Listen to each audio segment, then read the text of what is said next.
Hello दोस्तों, welcome to mechanical guide. Friends, आज की वीडियो में हम बात करने वाले हैं जो आपका सब्जेक्ट है सीएनसी मशीन एंड ऑटोमेशन, उसी की बात करने वाले हैं। जैसा आप लोगों को दोस्त पता है, कल आप लोगों का एग्जाम लगा हुआ है सीएनसी का, तो उसी से रिलेटेड हम आपको मोस्ट इंपॉर्टेंट क्वेश्चन बताने वाले हैं। उसका जो आंसर है वो भी हम आपको इस वीडियो में प्रोवाइड करा रहे हैं। ठीक है, ये आपकी एक क्लास आपको सेमेस्टर पास करा सकती है। ठीक है, तो वीडियो को शुरू से लेकर लास्ट तक देखिएगा। इसकी पीडीएफ और नोट्स के लिए आपको हमारे टेलीग्राम से जुड़ना होगा, उसका लिंक आपको डिस्क्रिप्शन बॉक्स में मिल जाएगा। लेकिन उससे पहले आप वीडियो को देखेंगे तो आपको बेनिफिट ज़्यादा होगा। क्यों? क्योंकि मैं आपको बताता जाऊँगा कौन सा इंपॉर्टेंट क्वेश्चन ज़्यादा इंपॉर्टेंट है और आने के चांसेस हैं। ठीक है, तो इससे आपको बेनिफिट ज़्यादा होगा। तो दोस्त, अगर अभी तक आपने चैनल को सब्सक्राइब नहीं किया तो चैनल को सब्सक्राइब जरूर कीजिएगा और बेल आइकन को प्रेस कीजिएगा, ताकि ऐसी आने वाली और भी सब्जेक्ट की जो इंपॉर्टेंट क्वेश्चन की वीडियोस हैं आपकी, वो मिल सकें आपको। ठीक है, तो वीडियो को दोस्त स्टार्ट कर लेते हैं। देखिए, सबसे पहला जो क्वेश्चन आपका है न्यूमेरिकल कंट्रोल। फर्स्ट चैप्टर से आपका ये क्वेश्चन जरूर पूछा जाएगा दोस्त। आपका एनसी मशीन क्या है, सीएनसी मशीन क्या है और डीएनसी क्या है, इन तीनों में डिफरेंस बता दीजिए। ये क्वेश्चन 100% पूछा जाएगा। देखिए, न्यूमेरिकल कंट्रोल जिसमें कोई संख्या, अक्षर और प्रतीक की सहायता से ऑपरेशन को नियंत्रित किया जाता है या निर्देश एक विशेष कार्य करने के लिए बनाए जाते हैं, एनसी मशीन आपका कहलाती है। ठीक है, एनसी मशीन में प्रत्येक कार्य के लिए कार्यक्रम को बदलने की क्षमता होती है। जो आपकी एनसी मशीन है न्यूमेरिकल कंट्रोल, इसमें प्रत्येक कार्य के लिए कार्यक्रम को बदलने की क्या होती है, क्षमता होती है। यानी जब कार्य पीस में परिवर्तन होता है तो प्रोग्राम निर्देश को भी बदल दिया जाता है। जो आपका वर्क पीस है, कार्यखंड, इसमें जब परिवर्तन होगा तो इसका जो वर्क पीस है इसको भी बदल दिया जाएगा। उत्पादन उपकरण को संशोधित करने की तुलना में कार्यक्रम के निर्देश को बदलना आसान है। तो ये आपकी क्या थी दोस्त, न्यूमेरिकल कंट्रोल मशीन। ये क्या होती है, न्यूमेरिकल कंट्रोल जिसमें कोई संख्या, अक्षर और प्रतीक की सहायता से ऑपरेशन नियंत्रित करते हैं या निर्देश एक विशेष कार्य करने के लिए बनाए जाते हैं, आपकी एनसी मशीन कहलाती है। ठीक है, तो आपकी एनसी मशीन दोस्त आपको समझ में आ गई, इसको आप लोग देख लीजिएगा। ठीक है, एनसी मशीन के जो अवयव दिए गए हैं उनकी भी बात कर लेते हैं हम लोग, जो कि काफ़ी इंपॉर्टेंट है। एनसी मशीन के जो अवयव दिए गए हुए हैं, न्यूमेरिकल मशीन के अवयव, एनसी कंट्रोल।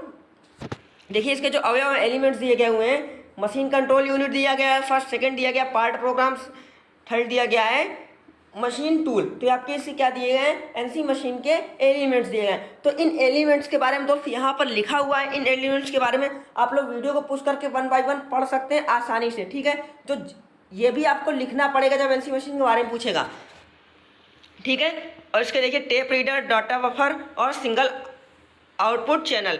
उसके बाद यहाँ पर आप देख लीजिए टेप रीडर आपका क्या होता है, डाटा बफर देख लीजिएगा क्या होता है, सिग्नल आउटपुट चैनल क्या होता है, इन सबको देख लीजिए। पार्ट प्रोग्राम देख लीजिएगा क्या होता है। मैं आपको इतना बता रहा हूँ जो जो इम्पोर्टेंट है। ठीक है, उसके बाद आप देख लीजिएगा जो पार्ट प्रोग्राम है आपका, इसके अंदर जो दिया गया कटिंग टूल आपका, स्पेंडल स्पीड, फीड रेट आपका दिया गया है, अदर। ठीक है, जो कि आपका दिया गया है चेंजिंग इन टूल। ठीक है, तो इसको आप लोग देख लेंगे। मशीन टूल क्या होता है इसको भी आप लोग यहाँ पर देख लेंगे। अब बात करते हैं जो आपके एनसी मशीन के एडवांटेज हैं। एनसी मशीन के एलिमेंट्स आप लोग खुद से पढ़ेंगे वीडियो को पुश करके। ठीक है, फिर इसकी पीडीएफ और नोट से आप लोग पढ़ लेंगे, इसका टेलीग्राम पर हम प्रोवाइड करा देंगे। बात करते हैं एनसी मशीन के एडवांटेज क्या हैं। देखिए, कटिंग टूल पर नियंत्रण संभव होता है। जो आपका कटिंग टूल, इस पर क्या होता है, नियंत्रण संभव होता है। प्रोडक्शन लीड समय कम लगता है। जो आपका प्रोडक्शन का लीड का समय वो कम लगता है। प्रोडक्टिविटी में बढ़ोतरी होती है। जो उत्पादन क्षमता होती है इसकी, वो क्या होती है, इसमें बढ़ोतरी होती है। ठीक है, स्क्रैप में कमी आती है। निरीक्षण समय में कमी, निम्न टूल लागत कम होती है, उच्च मशीन उपयोगिता, उच्च ऑपरेटर दक्षता में वृद्धि होती। दोस्त, मैं आपको पहले ही बता देना हूँ, मैं आपको वो सारे क्वेश्चन इसमें बताने वाला हूँ उनके आंसर जो कि पेपर पर आपके आने के पूरे चांसेस हैं। तो वीडियो को शुरू से लेकर लास्ट तक जो देखें उन्हीं को बेनिफिट होने वाला है। और चैनल को सब्सक्राइब नहीं किया तो चैनल को सब्सक्राइब कीजिए, दोस्तों के साथ शेयर जरूर कीजिएगा।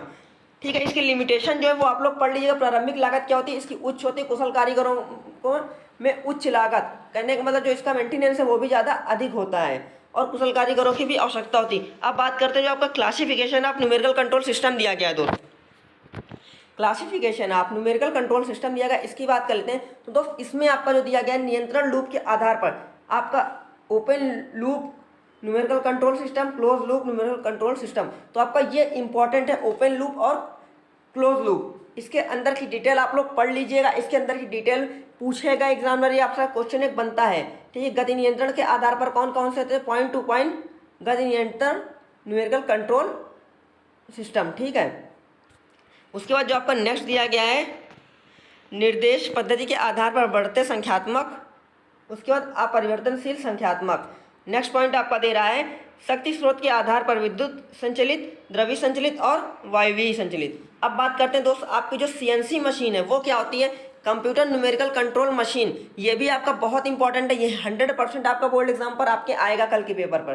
तो देख लीजिए एनसी मशीन के नए उत्पादन के निर्माण के लिए हमें टेप रीडर में बार बार नए प्रोग्राम को फीड करने पड़ते हैं, जिससे समय की हानि होती है तथा त्रुटि भी संभव होती है। प्रोग्राम में बार बार बदलाव कठिन होता है। इसी कठिनाई को दूर करने के लिए हम लोग किसका, सीएनसी मशीन का प्रयोग करते हैं। कहने का मतलब जो आपकी एनसी मशीन है इसका ही एक इसका एडवांस वर्जन जो आपकी सीएनसी मशीन है, ठीक है।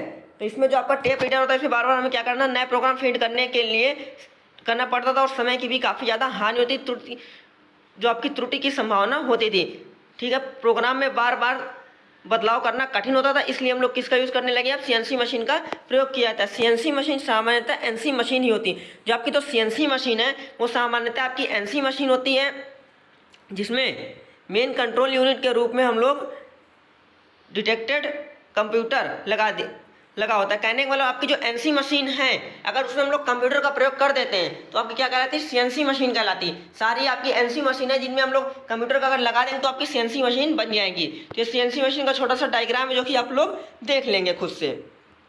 अब बात करते हैं सीएनसी मशीन के जो एलिमेंट्स यहाँ पर दोस्त दिए गए हुए हैं। इनपुट डिवाइस दिया गया है, डिस्प्ले यूनिट दी गई हुई है, मशीन टूल दे रखा है, drive system MCU, feedback unit. तो इनके बारे में आप लोग देख लीजिएगा, दो लाइन की इनकी डिफिनीशंस हैं, ठीक है। तो दोस्त पार्ट प्रोग्राम बहुत ज़्यादा इंपॉर्टेंट है, एक बार इस पर नज़र जरूर मारिएगा पार्ट प्रोग्राम आपका, ठीक है।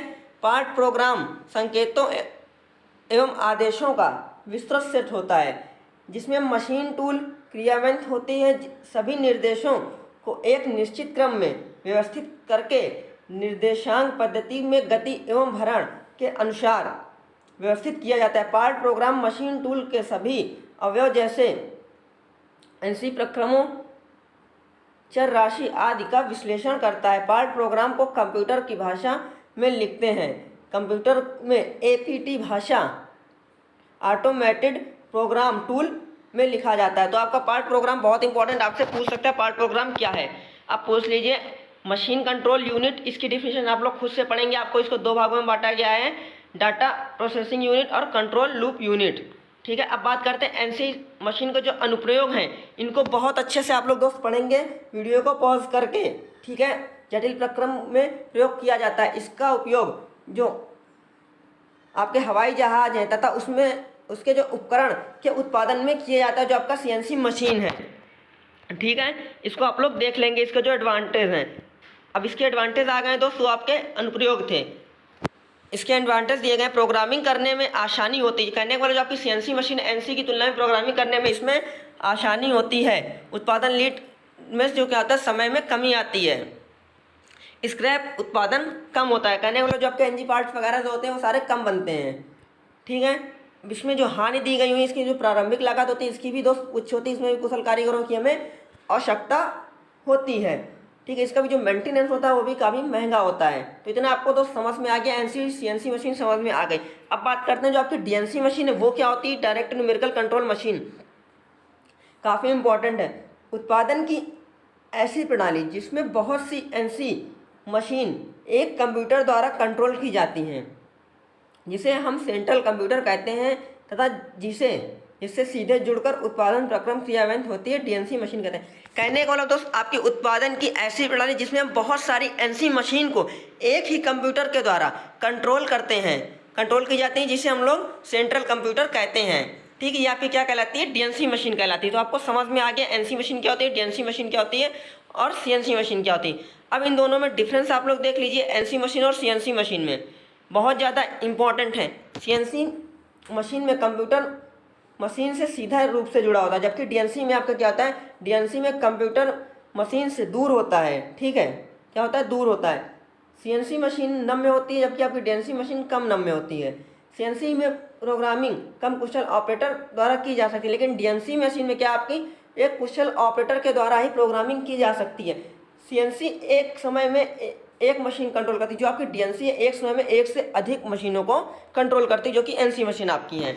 अब बात करते हैं basic components of CNC machine. जिनके कंपोनेंट्स दोस्त आपको दे रखे हैं, आप लोग इनको पढ़ लीजिएगा, ठीक है।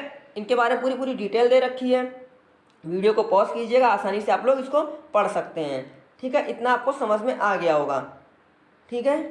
अब हम लोग बात करते हैं कंट्रोल लूप यूनिट को, जरूर एक बार देख लीजिएगा, और मशीन टूल को। अब नेक्स्ट आपका जो चैप्टर दोस्त दिया गया मशीन टूल क्या होता है। मशीन टूल देख लीजिए। किसी भी मशीन को हम मशीन टूल कहते हैं जिसके द्वारा उसी मशीन के अंग निर्मित कर सकें, जिससे एक नई मशीन का निर्माण किया जा सके।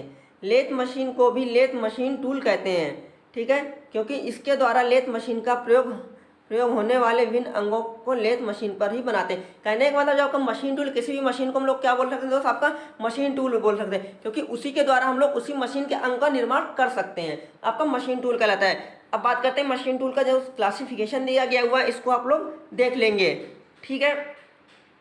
क्लासिफिकेशन अब आपको कटिंग टूल पता होना चाहिए। कटिंग टूल आपका क्या होता है, इसे कटर भी कहते हैं। यह एक उपकरण है जिसकी सहायता से कार्यखंड पर से अनावश्यक पदार्थ को दूर किया जाता है। वर्तमान विरूपण की सहायता से कटाई टूल का पदार्थ अन्य पदार्थों की अपेक्षा में कठोर होता है। कटाई टूल धातु कटाई प्रक्रम में जनित ऊष्मा अवशोषित कर। कहने का मतलब आपका जो इसे कटर भी कहते हैं, यह एक उपकरण जिसकी सहायता से हम कार्यखंड से, कहने वाला जो आपका कटाई टूल है, आपका जो कार्यखंड है, वर्कपीस है, उससे जो अनावश्यक मटेरियल उसको हम लोग रिमूव कर देते हैं। और जो हमारा कटिंग टूल होगा और जो हमारा मटेरियल जो हम रिमूव करें उससे हमारा हार्ड होगा कटिंग टूल। यही आपका कटिंग टूल है दोस्त, ठीक है। अब आपको इतना समझ में आ गया होगा। प्रॉपर्टीज ऑफ कटिंग टूल की जो मटेरियल की हैं, तो कठोरता है, टूट फूट, प्रतिरोधकता, ठीक है। अब बात करते हैं दोस्त क्लासिफिकेशन ऑफ कटिंग टूल का मटेरियल। ये क्वेश्चन आपका बोर्ड एग्जाम पर पूछा जा सकता है, आपका क्लासिफिकेशन ऑफ कटिंग टूल के मटेरियल का, ठीक है। तो आपका क्या है, स्थायी कटिंग टूल पदार्थ और अस्थायी कटिंग टूल पदार्थ। तो इन दोनों को आप लोग वीडियो को पॉज करके आसानी से पढ़ सकते हैं, या फिर इसके पीडीएफ और नोट्स के लिए आप हमारे टेलीग्राम को ज्वाइन कीजिए, उसका लिंक आपको दोस्त डिस्क्रिप्शन बॉक्स पर मिल जाएगा, ठीक है। अदर टूल मटेरियल भी इसमें है दोस्त, तो इसको आप लोग पढ़ लेंगे। जैसे आपका HHS हो गया, हाई स्पीड स्टील हो गई, कोबाल्ट टूल स्टील हो गया, हाई स्पीड स्टील हो गई, कास्ट कोबाल्ट एलॉय हो गया, सिरेमिक्स हो गया, ठीक है। बहुत सारे आपके दिए गए हैं, तो इन सबको आप लोग पढ़ लेंगे। डायमंड हो गया, इतना ज़्यादा इंपॉर्टेंट नहीं है।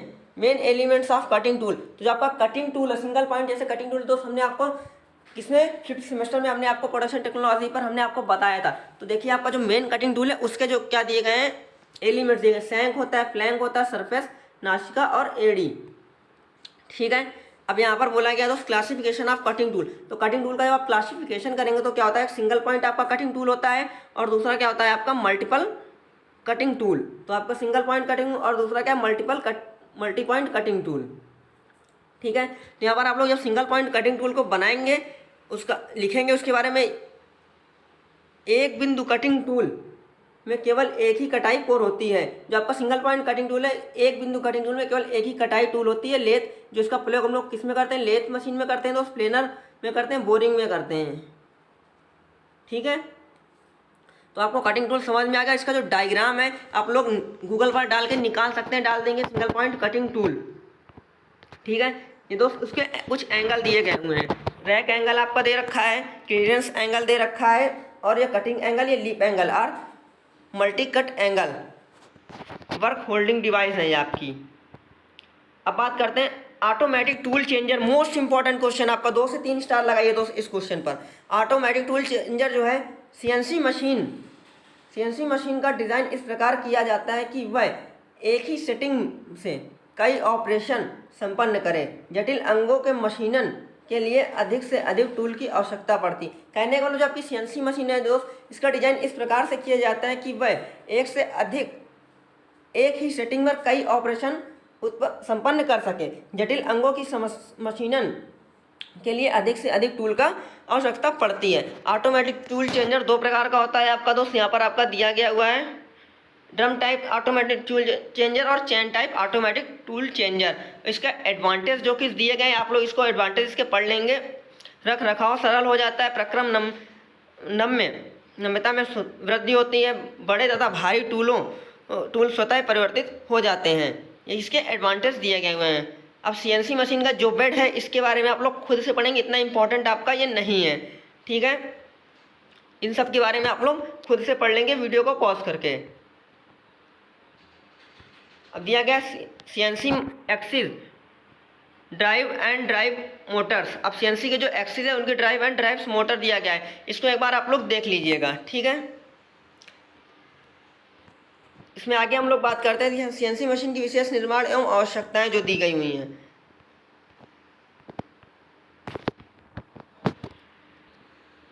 दोस्तों सीएनसी मशीन की विशेष निर्माण आवश्यकताएं दी गई, इसको आप लोग खुद से पढ़ लेंगे, इतना इंपॉर्टेंट आपका नहीं है, ठीक है। इसमें लुब्रिकेंट दिया गया, शीतलन दिया गया हुआ है, कूलिंग, इनको पढ़ लेंगे। एडवांटेज ऑफ लुब्रिकेंट, ठीक है, इसके एडवांटेज आप लोग पढ़ेंगे। तो आपका दोस्त हर चैप्टर जो उसमें दोस्त आपको आप लोग खुद से उसको पढ़ेंगे, जो उसमें सेंसर्स वगैरह दिए गए हुए हैं, ट्रांसड्यूसर जो दे रखा है उनको खुद से पढ़ लेंगे, काफ़ी ज़्यादा इंपॉर्टेंट है। अब बात करते हैं जो आपका न्यूमेरिकल कंट्रोल है, संख्याओं का नियंत्रण। संख्याओं का नियंत्रण संख्यात्मक नियंत्रण कहलाती है। यह मशीन एवं मशीन टूलों को नियंत्रित करने की प्रक्रिया है जिसमें निर्देशों को टेप रीडर, इलेक्ट्रिक कमांड या कंप्यूटर द्वारा भेजा जाता है। यह आपको क्या कहलाता है? न्यूमेरिकल कंट्रोल कहलाता है, ठीक है। एलिमेंट्स ऑफ एनसी मशीन दिए गए हैं, तो इनके पहले हम आपको फर्स्ट चैप्टर पर दोस्त बता चुके हैं, तो इसको आप लोग फिर से अगर पढ़ना चाहें तो देख सकते हैं और पढ़ सकते हैं। अब बात करते हैं मैग्नेटिक टेप रीडर आपका क्या होता है। मैग्नेटिक टेप रिकॉर्डिंग हेड की सहायता से पढ़ा जाता है। सामान्यतः इसी प्रकार के टेप रीडर का प्रयोग किया जाता है। यहाँ पर आपका दे रखा है एनसी प्रोसेस, इन सब का दोस्त पीडीएफ आपको हम टेलीग्राम चैनल पर प्रोवाइड करा देंगे, तो वहाँ से आप लोग पढ़ सकते हैं। अब यहाँ पर आप देख लेंगे संख्यात्मक एनसी जो मशीन उत्पादन तंत्र है उसकी क्या है, पार्ट प्रोग्रामिंग पूरी दी गई हुई है, तो इसको आप लोग दोस्त खुद से पढ़ लेंगे। अब बात करते हैं एनसी के विभिन्न निर्देश तंत्र निम्न हैं, तो क्या है आपका एब्सोल्यूट कोऑर्डिनेट सिस्टम और इंक्रीमेंटल कोऑर्डिनेट सिस्टम, और एक क्या है fix zero and floating point या फिर जीरो कोऑर्डिनेट सिस्टम। तो ये सब आपके दिए रखे हैं, इसमें देखिए पूरा विधिवत हमने लिख कर रखा हुआ है, खाली आप लोग एक बार दोस्त पढ़ेंगे आपको समझ में आ जाएगा एब्सोल्यूट कोऑर्डिनेट सिस्टम और इंक्रीमेंटल कोऑर्डिनेट सिस्टम, ठीक है। फिक्स्ड जीरो एंड जो आपका कोऑर्डिनेट सिस्टम दे रखा है ये भी आपका, इन तीनों में से कोई एक कोऑर्डिनेट सिस्टम 100% आपके बोर्ड एग्जाम पर आने वाला है दोस्त, ठीक है। मोशन कंट्रोल सिस्टम, तो इसके बारे में आप लोग पढ़ लेंगे, पॉइंट से पॉइंट, सीधा कट और कंटूनर कट जो कि दे रखा है। इसकी पीडीएफ और नोट्स के लिए टेलीग्राम को ज्वाइन कर लीजिएगा, उसका लिंक आपको हम डिस्क्रिप्शन बॉक्स पर दोस्त दे देंगे, ठीक है। कोडिंग इन पंच टेप के बारे में आप लोग देख लीजिए, इतना इंपॉर्टेंट कुछ भी आपका नहीं है। आपका जो बाइनरी सिस्टम दे रखा है दोस्त, हो सकता है कुछ बाइनरी सिस्टम से आपका पूछ ले, लेकिन इतना ज़्यादा इंपॉर्टेंट नहीं। जो आपके नेक्स्ट आगे के चैप्टर आने वाले उनसे 100% वो क्वेश्चन पूछे हैं जो मैं भी आपको दोस्त बताने वाला हूँ, ठीक है। तो इसमें हम आगे बढ़ते हैं, इतना इंपॉर्टेंट ये भी आपका कुछ भी यहाँ पे नहीं है। लेकिन दोस्त आपका जो जी कोड और एम कोड है फोर्थ चैप्टर से 100% पूछे जाएंगे आपको कुछ जी कोड और एम कोड, ठीक है। तो इनके बारे में जरूर पढ़ लीजिएगा, जी कोड और एम कोड आपके क्या होते हैं। इसके नोट्स हम आपको टेलीग्राम चैनल पर प्रोवाइड करा देंगे। सम जी कोड्स, तो जैसे आपसे पूछ सकता है G00 का क्या मतलब होता है, पोजिशनिंग एट रैपिड स्पीड, ठीक है। G01 का क्या मतलब होगा, G02 का मतलब क्या होगा। ऐसे ही आपसे जी कोड और एम कोड के बारे में पूछ सकता है, तो इनके आप लोगों को कुछ कोड तैयार कर लेने हैं, ठीक है, जो कि काफ़ी इंपॉर्टेंट होने वाला है आप लोगों के लिए।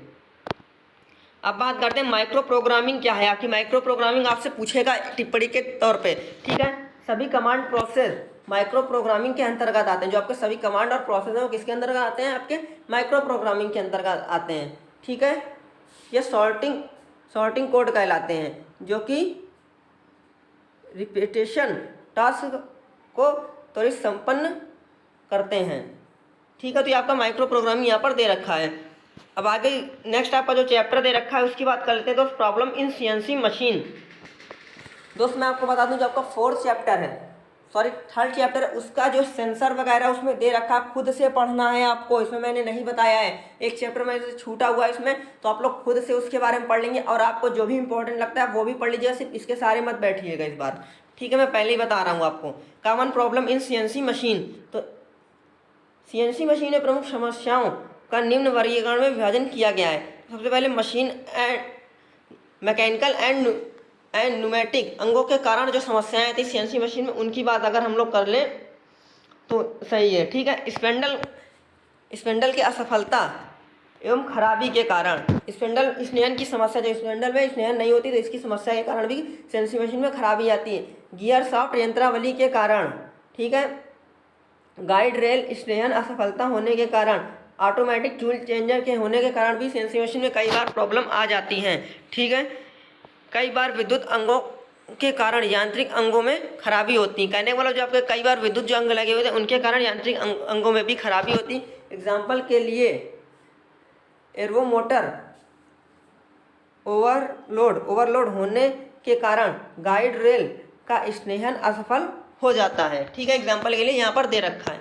अब बात करते हैं विद्युत अंगों के कारण समस्या, ये मैकेनिकल अंगों के कारण समस्या थी। अब बात करते हैं जो आपके विद्युत अंगों के कारण समस्या होती है उनकी बात कर लेते हैं। ठीक है, मोटर के सर्वो ड्राइव के असफल होने के कारण, ठीक है, स्पिंडल ड्राइव में विद्युत सप्लाई में समस्या के कारण, ठीक है, शॉर्ट सर्किट के कारण, निम्न वोल्टेज की समस्या के कारण। अब इलेक्ट्रिक अंगों के कारण जो समस्या दे रखी है उसकी बात कर रहे हैं। दोस्त मैं आपको बता दे रहा हूँ 100% आपका क्वेश्चन बनेगा इससे। सीएनसी मशीन में होने वाली समस्याएं किस प्रकार से होती हैं, मैकेनिकल भी होती हैं और इलेक्ट्रिकल भी होती हैं। ठीक है, हम जानते हैं कि सीएनसी मशीन में पीएलसी नियंत्रण उपकरण एवं लगे होते हैं। इस नियंत्रण का निकाय में पीएलसी मेमोरी, इनपुट आउटपुट अंग होते हैं। सीएनसी मशीन में उच्च संचरण जो पीएलसी के द्वारा होता है। ठीक है, अब बात करते हैं कंप्यूटर तथा प्रोग्रामिंग की समस्या। जो कंप्यूटर और प्रोग्रामिंग की समस्या आएगी सीएनसी मशीन में उसकी बात कर लेते हैं। प्रोग्रामिंग के द्वारा, एग्जाम्पल के लिए प्रोग्रामिंग सिंटैक्स त्रुटि, प्रचालन दोष, प्रोग्राम टेस्ट के दौरान तथा प्रॉब्लम सर्च ऑपरेशन के दौरान दोष, हार्डवेयर अंग के फेल होने के कारण। अब कई समस्याएं आपकी जाती हैं जो सीएनसी मशीन, अलार्म सिग्नल की समस्या। अलार्म निकाय वह होता है जो हार्डवेयर अंग की क्रियाविधि तथा अन्य प्रचालक अंगों को सिग्नल देता है। अलार्म सिग्नल के गलत सिग्नल से भी सीएनसी मशीन में समस्या आती है आपकी। ठीक है, daily maintenance of CNC machine, तो इसको आप लोग पढ़ लीजिएगा, पूरा चैप्टर बहुत इंपॉर्टेंट है। लंबे समय तक उपयोग में नहीं होने पर सीएनसी जो आपकी मशीन है खाली चलाएं। कहने वाला जो आपकी लंबे समय तक जब उपयोग नहीं होंगी तो मशीन को क्या कर रहे हैं, खाली ही चलाएं। ठीक है, जिससे वो वर्किंग कंडीशन पर तो रहेगी। स्टोरेज बैटरी को समस्या, स्टोरेज बैटरी को समय समय पर बदलना। जो आपकी स्टोरेज बैटरी है इसकी क्या करना है, आपको समय समय पर बदलते रहना है और चेक करते रहना है। ठीक है, तो ये आपकी जो सीएनसी मशीन की कुछ प्रॉब्लम्स है सब दे रखा है, तो इसको आपको जरूर पढ़ना है। कॉमन प्रॉब्लम्स आप जो दे रखा है ये रिमाइंडर्स इन सीएनसी मशीन, तो इनके बारे में जरूर पढ़ लीजिए जो दे रखा है इसमें। अच्छ परितः गत में विफल, तो जो समस्या है, कारण और निवारण, इन तीनों का पूरा सा आप लोगों को जैसे बना हुआ वैसे ही आप लोग देख के पढ़ लेंगे। ठीक है, काफ़ी इंपॉर्टेंट है आपका। अब आपका आता है दोस्त लास्ट चैप्टर। और एक चीज़ और दोस्त, जैसे मैंने आपको बताया सेंसर वगैरह जो ट्रांसड्यूसर, उसके बारे में आप पढ़ लेंगे। उसके बाद आपका जो शायद रोबोटिक्स है वो भी हो सकता है आपके बोर्ड एग्जाम पर पूछ सकता है। तो बात करते हैं ऑटोमेटिक, जो आपका ऑटोमेशन इंट्रोडक्शन एंड जो आपका डेवलपमेंट दे रखा है। तो ऑटोमेशन जो आपका बहुत ज़्यादा इंपॉर्टेंट है उसकी बात कर लेते हैं। स्वचालन शब्द की उत्पत्ति ग्रीक शब्द ऑटो अर्थ एवं स्वतमेटस, जिसका अर्थ है घूमना, स्वचालन तकनीकों का सेट होता है जिसके अंतर्गत हम मशीनों पर क्रियाएं बिना मानवीय हस्तक्षेप के संपन्न कहते हैं। अतः हम कह सकते हैं कि स्वचालन एक ऐसी यंत्रावली है जो स्वयं स्वचालित होती है। ठीक है, आपका ऑटोमेशन कहलाता है। तो आपको ऑटोमेशन पता चल गया, इसको मैंने इंपॉर्टेंट क्वेश्चन में भी बताया था, आपका ऑटोमेशन बहुत ज़्यादा इंपॉर्टेंट है। अब देखिए यहाँ पर दे रखा है स्वचालित निकाय। तो स्वचालित निकाय आपका क्या है, स्वचालित निकाय के सभी कार्य मशीन या उपकरण द्वारा बिना मानवीय हस्तक्षेप के संपन्न होते। कहने का मतलब इसमें मानव जो आपका मनुष्य वगैरह उनमें किसी का भी कोई भी हस्तक्षेप नहीं होता है, स्वयं ही आपका क्या होते हैं, ऑपरेट होते हैं। ठीक है, स्वचालित निकाय के उदाहरण यहाँ पर दे रखा है, स्वचालित मशीन टूल, स्वचालित ट्रांसफार्मर लाइन, स्वचालित असेंबली निकाय और औद्योगिक रोबोट। और भी इसमें पॉइंट दे रखा है, आप लोग पढ़ सकते हैं। तो दोस्त एनालाइजर को आप लोग पढ़ लीजिएगा, काफ़ी इंपॉर्टेंट। एक्चुएटर की बात करें तो एक्चुएटर काफ़ी इंपॉर्टेंट है आपके एग्जाम के लिए दोस्त। देखिए, उत्पादन आंकड़ों के विश्लेषण के पश्चात अलग चरण प्रक्रिया को क्रियान्वित करना होता है। एक्चुएटर एक विद्युत सर्किट होता है, ठीक है। अब देख लीजिए ड्राइव्स क्या है। ड्राइव्स कंप्यूटर कंट्रोल निकाय द्वारा दिए गए निर्देश पर कार्य करता है, ठीक है। तो इसमें क्या एग्जांपल के लिए विद्युत मोटर, स्टेप मोटर और डीसी मोटर, इन सब के बारे में आप लोग पढ़ लीजिएगा। अब ऑटोमेशन का प्रिंसिपल क्या है इसकी बात करें। पुराने प्रक्रम का समझना, जो आपका पुराना प्रक्रम उसको समझना, इसके बारे में अंदर आप लोग डिटेल पढ़ते रहेंगे। प्रक्रम का समीकरण करना, प्रक्रम का सरल समीकरण करना, प्रक्रम को स्वचालित रखना। टाइप्स ऑफ ऑटोमेशन पूछ सकता है आपसे, ऑटोमेशन क्या है, उसके बाद पूछेगा आपसे टाइप्स ऑफ ऑटोमेशन क्या है, ठीक है। नियत ऑटोमेशन, योग्य स्वचालन, और उसके बाद पूछ सकता है नम्य या लचीला स्वचालन, ठीक है। तो आपका ऑटोमेशन के इसके जो टाइप्स हैं दोस्त बहुत ज़्यादा इंपॉर्टेंट, तीनों टाइप्स को आप लोग इसके पढ़ लीजिएगा। लक्षण, योजना योग्य स्वचालन, इसके जो लक्षण दे रखा है तीनों में नम्य स्वचालन, इनको जरूर पढ़ लीजिएगा, काफ़ी इंपॉर्टेंट है। अब बात करते हैं नीड ऑफ ऑटोमेशन, जो दे रखा है। ऑटोमेशन की ज़रूरत क्या है। कम श्रमिक की आवश्यकता के लिए, ठीक है, कम श्रमिक की आवश्यकता के लिए, अधिक एवं युग्म उत्पादन के लिए, अधिक सुरक्षित वातावरण के लिए, उच्च गुणवत्ता के लिए, उत्पादन की डिलीवरी समय में कमी के लिए हमें ऑटोमेशन की आवश्यकता पड़ती है। उत्पादन लागत में कमी के लिए, श्रमिक लागत में भी हमें कमी के लिए ऑटोमेशन की दोस्त आवश्यकता पड़ती है। अब एडवांटेज ऑफ ऑटोमेशन की आप लोग देख लेंगे, इसकी क्या होती है। क्वालिटी में सुधार के लिए, रोजगार में सुधार के लिए, रिजेक्शन में कमी के लिए, कहने का मतलब जो आपका जैसे कुछ भी आप पार्ट वगैरह जो भी बन रहा है उसमें रिजेक्शन एनजी पार्ट्स के लिए कमी के लिए, कार्यखंड में कमी के लिए, दुर्घटनाग्रस्त मानव क्षति में कमी के लिए, ठीक है। अब डिसएडवांटेज ऑफ ऑटोमेशन, तो ऑटोमेशन क्या होता है, इसके टाइप्स क्या, एडवांटेज और डिसएडवांटेज, और जो टाइप्स बताए गए हैं योजना योग्य जैसे हो गया, ठीक है। तो इनके लक्षण जरूर पढ़िएगा। अब कंप्यूटर एकाकृति विनिर्माण, तो इसको आप लोग देख लीजिएगा, ठीक है, जो दिया गया हुआ है। अब बात करते हैं CIM को दो भागों में, जो आपका दे रखा है CIM, ये बहुत इंपॉर्टेंट है आपका CIM, इसमें दोस्त 2 से 3 स्टार लगा लीजिएगा। कंप्यूटर इंटीग्रेटेड मैन्युफैक्चरिंग, इसमें 2 से 3 स्टार लगा लीजिए। CIM बहुत ज़्यादा इंपॉर्टेंट है आपका। कंप्यूटर द्वारा उत्पादन की समस्याओं जैसे डिजाइन संबंधी, प्रक्रम संबंधी इत्यादि को सावधानीपूर्वक हल करने की जो प्रक्रिया है उसे हम लोग कंप्यूटर एकीकृत विनिर्माण कहते हैं, कहने वाला कंप्यूटर इंटीग्रेटेड मैन्युफैक्चरिंग कहते हैं, ठीक है। CIM बहुत ज़्यादा इंपॉर्टेंट दोस्त, बिल्कुल आपके एग्जाम पर आएगा। CIM को 2 भागों में बांटा गया, सबसे पहले आपका कैड है और दूसरा कैम है। और कैड और कैम आप लोग दोस्त 4th सेमेस्टर में पढ़ के आए। कैड आपका क्या, कंप्यूटर एडेड डिजाइन, ठीक है, और कैम क्या है, कंप्यूटर एडेड मैन्युफैक्चरिंग। तो इन दोनों को आप लोग देख लीजिएगा। कंप्यूटर द्वारा डिजाइन संबंधी समस्याओं को सुलझाने के लिए कैड कहते हैं, ठीक है, और कैम भी आपका दे रखा है, तो इनको आप लोग पढ़ लीजिएगा, बहुत इंपॉर्टेंट है। किसी भी उत्पादन संयंत्र में 2 प्रकार की प्रक्रियाएं होती हैं, physical activity, information processing function, ठीक है, इनको पढ़ लीजिए। CIM के जो मुख्य अवयव में एलिमेंट्स हैं इनको पढ़ लीजिए। मार्केटिंग हो गया, प्रोडक्ट डिज़ाइन हो गई, प्लानिंग हो गई, काफ़ी इंपॉर्टेंट है। अब बात करते हैं फिक्सेबल मैन्युफैक्चरिंग सिस्टम, FMS। दोस्त ये सारे इंपॉर्टेंट क्वेश्चन मैंने आपको बता रखे, बहुत इंपॉर्टेंट हैं। नम्य उत्पादन निकाय बहुत ज़्यादा इंपॉर्टेंट है और पूछा भी जाता है। देखिए क्या होता है नम्य उत्पादन निकाय, मशीन टूल समस्या, जैसे NCR की जो मशीन CNC मशीन टूल का एक ऐसा समूह है जो ऑटोमेटिक मटेरियल हैंडलिंग निकाय तथा भंडारण निकाय से आंतरिक रूप से जुड़ा होता है। इस निकाय का नियंत्रण कंप्यूटर सिस्टम द्वारा किया जाता है, ठीक है।